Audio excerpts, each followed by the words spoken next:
Gold, trusted gold buyers. మీరు తాకట్టు పెట్టిన బంగారాన్ని విడిపించి ఈ రోజు ఉన్న మార్కెట్ ధరకు కొనబడను. ఎవరికి అర్థమవుద్దా, కోస్తా వాళ్ళకి అర్థమవుద్దా, మద్రాసులో అర్థమవుద్దా, వదిలేయి. నేను దృశ్యం ద్వారా అర్థం చేపిస్తా. నువ్వు అక్కడ పుట్టి పెరిగిన కుమరం భీముడు వాయిస్ ఏదంటే అదే రాయన్నాడు. అది గ్రేట్నెస్ ఆఫ్ రాజమౌళి. ఎస్, నాకు స్వేచ్ఛ మైదానం ఇచ్చినాడు. చెరకు తోటలోకి ఐరావతం పోయినట్టుంది నా పరిస్థితి. ఇట్లా మలుచుకుంటే దొరికిపోతుంది చెరకు తోట. ఎలా ఉంటది అది? అలా నేను మొదలెట్టా. కాలువై పారే నీ గుండె నెత్తూరు. సోత్కర్ష ఉందా? నేలమ్మ నుదుట బొట్టయితుంది చూడు. సొంత డబ్బా ఉందా? అమ్మ కాళ్లకు పారాణయింది చూడు. తల్లి పెదవుల నవ్వై మెరిసింది చూడు.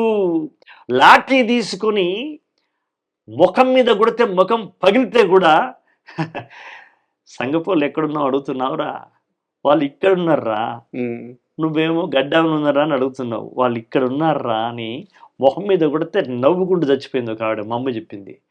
నవ్వుకుంటూ చచ్చినప్పుడు తెల్లగా ఉంటుంది నవ్వు, కానీ ఆమె ఎర్ర నవ్వింది. ఎందుకంటే పగిలిపోయి బ్లడ్తో వచ్చింది. ఎర్రని పళ్ళు బ్లడ్తో ఉండి ఆమె నవ్వుతూ చనిపోయింది. ఆ దృశ్యం నాకు గుర్తుంది. అందుకే తల్లి పెదవుల నవ్వై మెరిసింది చూడు.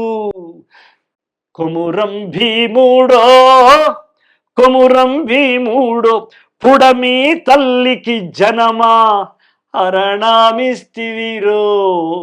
అరణము అంటే సొమ్ము కాదు, అరణము అంటే కరెన్సీ కాదు. అరణము అంటే ఏంది? ప్రాణం ఉండేటువంటి జీవాలను ఇస్తే అది అరణం అంటారు తెలంగాణ. అంటే బిడ్డెంబడి ఒక బర్రెనిస్తే, ఒక మేకనిస్తే, ఒక ఆవునిస్తే అది అరణం. ఎందుకు ఇస్తారు అరణము? బిడ్డ మా దగ్గర పెరిగి ఒంటరిగా వెళ్ళిపోతా ఉంది, మా జ్ఞాపకాలు వస్తాయి. తనతో పాటు పుట్టి పెరిగిన లేగదూడను ఎంబడి పంపిస్తే ఎప్పుడైనా దొడ్లో పోయినప్పుడు ఆ లేగదూడ చూడగానే చెల్లె యాదికి వస్తుంది, తల్లి యాదికి వస్తుంది, నా బిడ్డకు ఉపసమ్మతి అవుతుంది. తల్లిగారింటి లేగదూడ, తల్లిగారింటి మేకపిల్ల, తల్లిగారింటి కుక్కపిల్ల ఏమైనా అనుకో, అది అమ్మ చూస్తే మా బెంగ తీరుతుంది నా బిడ్డకని ఇచ్చినారు. అదొక గొప్ప సంప్రదాయం. ఆ సంప్రదాయాన్ని నేను ఇక్కడ పెట్టా. పుడమి తల్లికి జన్మని అనుభవించడం ఎందుకన్నాము? ఆయన తర్వాత చచ్చిపోతాడన్న సంగతి నాకు తెలుసు కాబట్టి. నేను 2023లో రాస్తున్నాను పాట. So I know what happened about the Komaram భీముడు. చరిత్ర తెలిసిన వాడిని కాబట్టి ఆ చరిత్రను రాస్తూ ఎక్కడా సోత్కర్ష సొంత డబ్బా లేకుండా రాయాలి. నేనే జాగీర్దారుండ్రా, నే మత్స్యదారు, నే ధరను, నే భూస్. ఇది సొంత డబ్బా అవుతుంది. తేడా ఉంది చూసారా? చాలా సన్నడిగితే. కానీ ఇది సొంత డబ్బా కాదు. అది అహంకారం ఉంది, ఇది ప్రజల పట్ల మమకారం ఉంది. రాజమౌళి గారికి కడుపు నిండిపోయి ఉంటుంది. కడుపు నిండిపోయింది కాదు, ఒక్క అక్షరం మార్చలా. అయితే అప్పుడు నేను పుడమి తల్లికి అరణం ఇస్తేనే రాయలా. అక్కడికి పోయిన తర్వాత లాస్ట్ ఇంకొక పంచ్ కలిసి ఇస్తావా అన్నాడు. అనగానే కీరవాణి గారు ఏం పర్లేదు అశోక్ తేజ గారు, రేపు రాయొచ్చు అన్నాడు. అంటే రాజమౌళి గారు అన్నారు, ఎందుకన్నా నువ్వు ఆయన రేపటికి వేస్తావు, రేపు మనం అమ్మాయి పాట రాయించేది ఉంది కదా, కొమ్మ ఉయ్యాల పాట. ఉయ్యాల అనేది అప్పుడు లేదు, అమ్మాయి పాట పాడించేది ఉంది కదా, మనం కాఫీ తాగే లోపల అయిపోతుంది, ఒకటే లైన్ కదా అన్నాడు ఆయన. నా మీద ఉన్న విశ్వాసాన్ని కాపాడుకోవాలని వాళ్ళు టీ తాగి రాకముందుకే నేనే వెళ్ళి వచ్చేసింది సార్ అన్నాడు. చూసావా వచ్చేసిందంట. ఏందన్నాడు? ఇదంతా చెప్పి పుడమి తల్లికి జనమా హరణమిస్తివిరో కొమురం భీముడో. ఇది లాస్ట్ చేద్దాం. Wonderful. That's the story. Sir, ఈ పాట మొత్తం సందర్భాన్ని రాజమౌళి గారు క్రియేట్ చేయడం, మీరు సాహిత్యం ఇవ్వడం, దాన్ని అద్భుతంగా కీరవాణి గారు మ్యూజిక్ చేయడం, భైరవ బాగా పాడడం, ఇవన్నీ ఒక ఎత్తు సార్. మరి ఎన్టీఆర్ నటన అది మర్చిపోతే ఎట్లా సార్? కెమెరా ఏడుంటది, ప్లేస్ మారదు, సీనరీ మారదు, ఎక్కడ ఆంగికం చేయడానికి లేదు, కట్టేసి ఉంటాడు. ఏమైనా ఫేస్ చేసి పెట్టాలి. మీ పాటకి ఎంత న్యాయం చేశాడు? నా పాటను ఎవరెస్ట్ స్థాయికి వెళ్ళినవాడు ఎన్టీఆర్, తారస్థాయికి తీసుకెళ్ళినవాడు రాజమౌళి, అద్భుత స్వరస్థాయికి తీసుకెళ్ళినవాడు కీరవాణి, అద్భుత గళ స్థాయిలో పాడినవాడు బిడ్డ చిరంజీవి భైరవ. అతనికి నేషనల్ అవార్డు వచ్చింది ఈ పాటకి. అవును, ఇది జరిగింది. కొన్ని సమకూరుతాయి రాజా, అది కలిసి పెట్టి కట్టేస్తే వచ్చేవి కావు, కొన్ని సమకూరుతాయి. ఇట్ హ్యాపెన్స్ అంటాం మనం. సార్, ఇది నేను చేశాను అనడం కరెక్ట్ కాదు. ఇది ఈ పాట నేను చేశాను, ఈ పాట నేను రాశాను కాదు. It happens by me, by them, by them. ఇది అట్లాగే ఒక రామలమూడు అంతే, it's happens by them, by me. అలా ఇది మన ఒక్కరి కాదు. అసలు సినిమాలో ప్రొడక్టే ఒక్కరి సొత్తు కాదు, మేధావుల సమిష్టి హృదయంలోంచి వచ్చినటువంటి ఇదే సినిమా. ఆ సమిష్టి కలిసింది. ఇందులో అందరికీ సమస్థాయిలో సమభాగం ఉంది. కాబట్టి నేను ఈ క్రెడిట్ అందరికీ కోరుకుంటాను. ఆ రోజు నేషనల్ అవార్డు వచ్చింది ఎట్లయితే అందరికీ ఇచ్చినాను, దీనికి కూడా అందరికీ ఇస్తాం. అసలు సినిమా అంటేనే అంత సినిమా అంటే కాగితంలో 25% ఉంటుంది రాసినప్పుడు, పాడితే 50% ఉంటుంది, దాన్ని మ్యూజిక్ చేస్తే 70% వస్తుంది, దాన్ని గాయకుడు పాడిస్తే 80% ఉంది, దాన్ని నటిస్తే 100% అవుతుంది, దాన్ని చిత్రీకరిస్తే 1000% అవుతుంది. That's the graphic cinema lyric. అది మనం ఎప్పుడు గుర్తెరిగి ఉండాలి. ఏదో అంతా మనదే. సక్సెస్ ఎప్పుడు మనిషిని వినయంగా మారుస్తుంది. చాలామందిలో సక్సెస్ కొంతమందిలో తలబిరుస్థానం చేస్తూ అంటారు, హెడ్ స్ట్రాంగ్ అంటారు.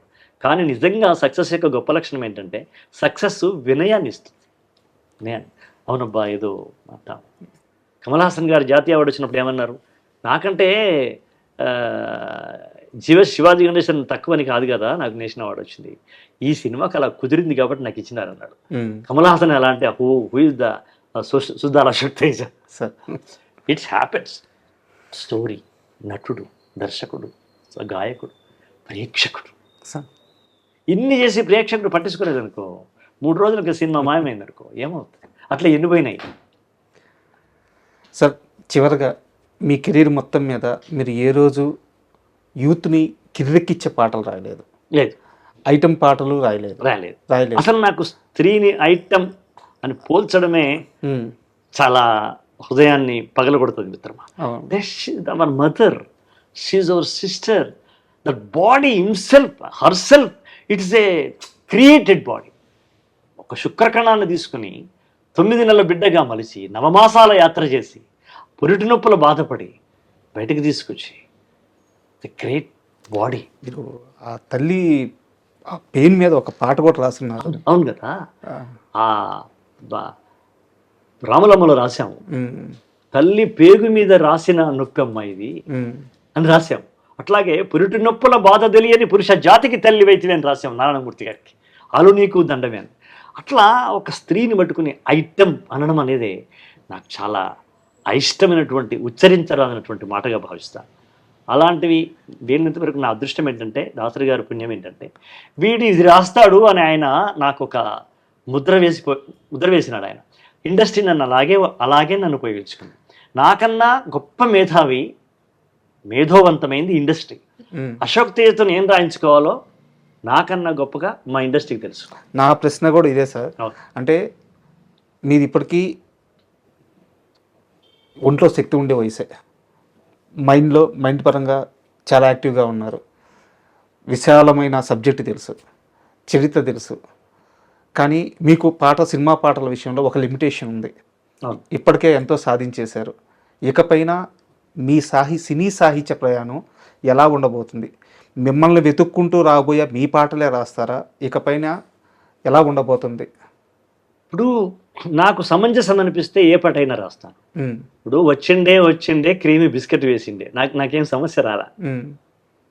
అట్లాగే కాళ్ళకు వెండి గజ్జల్ లేకున్నా నడిస్తే గల్గల్, కొప్పుల మల్లె దండల్ లేకున్నా చెక్కల గిల్గిల్, నవ్వితే రావుర ముత్యాల్ అవి నవ్వితే వస్తాయి మురిపాల్, నోట్లో సున్నం కాసుల్ లేకున్నా తమ్మల పాకుల్, మునిపంటితో నొక్కితే ఎర్రగా అవుతుంది రామన దిల్ అనడానికి ఇక్కడ నాకేం అభ్యంతరాలు లేవు. కొన్ని పాటలు రాస్తున్నారు, బట్ అవి నాకు రాయడం పెద్దగా ఇష్టము లేదు, నాకు ఇవ్వరు. ఎందుకంటే 32 సంవత్సరాల అనుబంధం చెప్తున్నా. నాకు ఎవరు నన్ను దాదాపుగా ఐటమ్ సాంగ్ మీరు అన్నట్టుగా ఒకటి రాయమని నన్ను ఎవరు అడగలేదు. ధైర్యం కూడా చేయరు. అంటే ధైర్యం అని నన్ను కాదు, కానీ ఎందుకు టమాటాల దుకాణంలో టమాటా తీసుకుందాము, తులసి పత్రాల దగ్గర తులసి తీసుకుందాము అని అనుకుంటారు తప్ప, మన దగ్గర కొబ్బరికాయలు ఉంటే వాళ్ళు పచ్చిమిరపకాయలకి ఎందుకు వస్తారు? రారు కదా. కాబట్టి నా దగ్గర నుంచి ఏం తీసుకోవాలన్నది పెద్దలకు, సినిమా పరిశ్రమకు తెలుసు. అవే రాస్తాను. అలాగని వచ్చిండేనే పాట కానీ, సారంగదర్యాల లాంటి పాటలు కానీ రాయనని కాదు, రాస్తాను.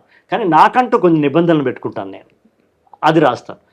కొంటెగా ఉంటే ఓకే, చలోక్తిగా ఉంటే ఓకే, హృదయాన్ని చెక్కలిగిలి చేస్తే ఓకే, శరీరాన్ని అవయవాలను ఉద్రేకింపజేసే అవసరము నాకు ఇప్పుడు లేదు, నాకు అప్పుడు రాలేదు. 30 yearsలో నేను ఇండస్ట్రీకి వచ్చినప్పుడు నాకు రాలా, ఇప్పుడు నేను 60 yearsలో ఉన్నా, నాకు ఇప్పుడు కూడా రాదు. నేను అనేకమైన పాటలు కొన్ని మీరు అన్నటువంటి ఒక స్పెషల్ పాటలు వచ్చినప్పుడు నేను నమస్కారం పెట్టిన రోజులు కూడా ఉన్నాయి. సార్, చివరి ప్రశ్న. ఒక పేపర్ మీద ఒకవైపు పూర్తిగా రాస్తే ఒక పాట అయిపోద్ది. అంత చిన్న శ్రమ 2 లక్షలు 3 లక్షల రూపాయల రెమ్యునరేషన్ ఉంటుంది. అది బడ్జెట్ని బట్టి చిన్న సినిమాలకు అంత ఉంటుంది. అంత ఈజీగా తక్కువ శ్రమతో అంత ఎక్కువ డబ్బులు వచ్చే ఈ రోజుల్లో మీరు పనిగట్టుకొని కూర్చొని వందల పేజీలు ఉండే పుస్తకాలని రాస్తున్నారు. అంటే ఇది శ్రమకావ్యం, ఇది నేను అడవిని మాట్లాడుతున్నాను, ఇది స్త్రీ శూద్ర గంగ, ఇది అశోకవనం. ఇలాంటి పుస్తకాలు ఇలా ఇంకొక వైపు రాస్తూ ఉండాలని అన్న దాంట్లో కూడా నాకు నారాయణ రెడ్డి గారే ఆదర్శం. ఆయన చెప్పింది సినిమా పాట రాయి, అది గ్లామర్, కావ్యాలు కవిత్వం రాయి, ఇది గ్రామర్ అన్నాడు ఆయన. ఆయన నా మనసులోనూ అదే ఇష్టం ఉంటుంది. నాకు సినిమా పాట లేదనుకో, నేను ఇంకో కావ్యం రాస్తాను. నేను రేపు ఇప్పుడు ఇంకొక పుస్తకం వస్తుంది, నా పాటతో నా ప్రయాణం అనే పుస్తకం వస్తుంది ఇంకొక 2 నెలల్లో. ఈ 30 సంవత్సరాల్లో నేను రాసిన అద్భుతమైన పాటల ఘర్షణ ఎలా జరిగింది, సంభాషణ ఎలా జరిగింది, ఆయనేమన్నారు, నేనేమన్నాను, నేను ఎక్కడి నుంచి ఈ పదం తీసుకొచ్చాను, ఏ పద్యాన్ని నేను వాడుకున్నాను, ఏ శ్లోకంలోంచి నేను ఈ భావం తీసుకున్నాను, అవన్నీ కూడా ఓపెన్గా విద్యార్థులకు చెప్పినట్టుగా నేను పుస్తకం వస్తుంది. చాలా ఇంట్రెస్టింగ్. పాటతో నా ప్రయాణం, అది పుస్తకం రాగానే నేను పిలిచి మరీ నీకు ఇస్తా. అయ్యా, అది ఒక్కటి మాట చివరికి చెప్తా. కన్ను మూసేదాకా పెన్ను మూసేది లే, పెన్ను మూసేదాకా కన్ను మూసేది లే. ఇది తగ్గేది లేకంటే పవర్ఫుల్ గా ఉంది. అదే రైటర్ కదా, కాబట్టి అది కొనసాగుతూనే ఉంటుంది, కొనసాగిస్తూనే ఉంటుంది. మీరు అలాగే కొనసాగించండి సార్, ఎందుకంటే మీ పాట మాకు అవసరం, ఈ సమాజానికి అవసరం. ప్రజల కోసం పాట రాసే రచయితలు చాలా తక్కువ మంది ఉన్నారు, వారిలో మీరు ముందు వరుసలో ఉంటారు. నేను ప్రజాక్షేత్రంలో సినిమా కవిని, సినీ క్షేత్రంలో ప్రజాకవిని. ఈ రెండు నేను చవి చూశాను, ఈ రెండుకు సంబంధించిన అవార్డులు తీసుకున్నా. విన్నారా? ఇవాళ సినీ క్షేత్రంలో ప్రజాకవిగా తీసుకుంటున్నాను. మొన్న June 25లో ప్రజాక్షేత్రంలో కాదు, సినీ క్షేత్రంలో ప్రజాకవిగా తీసుకున్నాను. కనుక నాకు ఈ రెండు ఇష్టం, పాట అంటే ఇష్టం అంతే. మాకు మీ పాట అంటే ఇష్టం. Thank you very much sir. ఎందుకంటే చాలా మందికి దొరకని అదృష్టం ఇది, నాకు ఈరోజు మీరు కల్పించారు. చాలా ఎక్కువ సమయం కూడా ఇచ్చారు, చాలా ఆనందంగా ఉంది. Thank you very much.